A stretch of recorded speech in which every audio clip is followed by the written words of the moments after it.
இப்பதான் ஃபர்ஸ்ட் அவங்க அந்த கல்லூரியில் போய் போட்டியாளர்கள் இன்னைக்கு ஆசிரியர் நலத்துறையில் சிறப்பு செயல்பட்டு இருக்காங்க.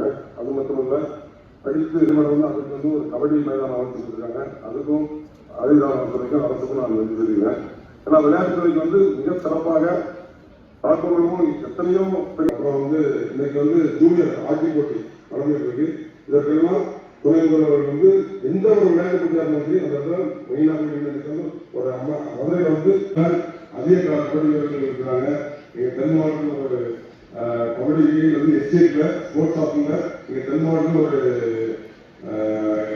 ஒரு விளையாட்டு இந்தியாவில் நம்ம தலை சிறந்த விளையாட்டுகளை உருவாக்கி இந்தியாவில் நம்பர் 2 இருக்கும். அதிகாரம் நம்பர் 1 முன்னாடி அப்படின்னா ஆதிதிராவிடர் மற்றும் இந்த பழங்குடியின மக்களுக்கும் வேறு வேறு அனைத்து ரீதியான இந்த நலத்திட்ட உதவிகள் வழங்கினாங்க.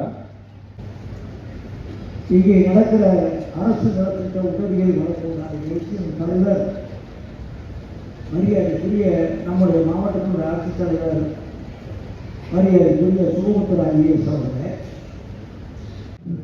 அதனைத் தொடர்ந்து மாண்புமிகு அமைச்சர் அவர்களும் மரியாதைக்குரிய மாவட்ட ஆட்சியர் அவர்களால் முருகேஸ்வரன், அதனைத் தொடர்ந்து லிங்கல் செல்வி காசோலையும் வழங்கப்படுகிறது என்பதனை வாழ்வாதார ரீதியாக வழங்கப்படுகிறது என்பதனை இந்த தருணத்தில் தெரிவித்துக் கொள்கின்றேன். தொடர்ந்து மகாத்மா காந்தி தேசிய ஊரக வேலைவாய்ப்பு திட்டத்தின் கீழ் அட்டையும் தாய்மானவர் திட்டத்தின் கீழ் 20,000க்கான காசோலையும் வழங்கிக் கொண்டிருக்கின்றார்கள்.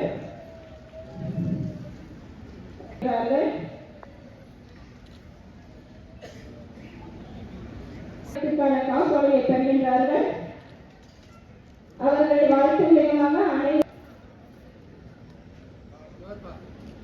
இங்க பாருங்க